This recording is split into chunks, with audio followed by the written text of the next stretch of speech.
uyahlangana nokusho kwakhe. Umlando wento obhekene nayo awusena wait.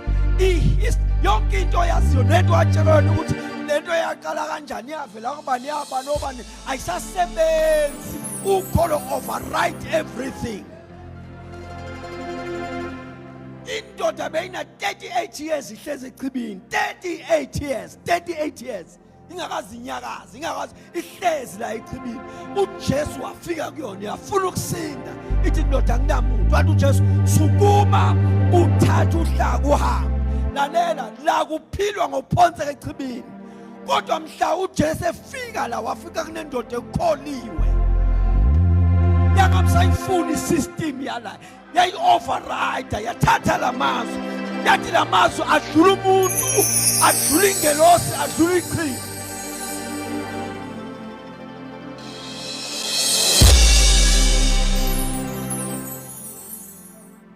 Ukholo closes the gap.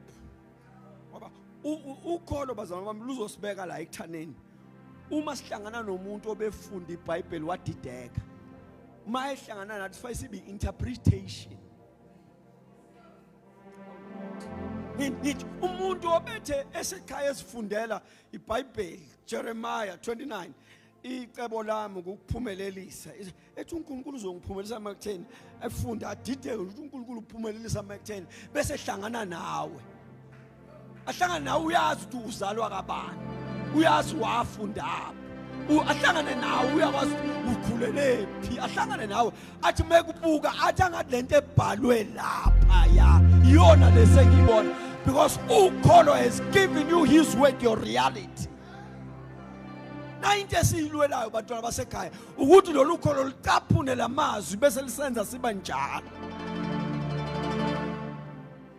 Funa umuntu mayididwa iBhayibheli abheke thina oh Lord abheke thina athi hayi noliqinisile iBhayibheli nangu usibani bani. Athi leli verse leli bengithi ngididekile kodwa nangu usibani bani uyiTestament ubufakazi.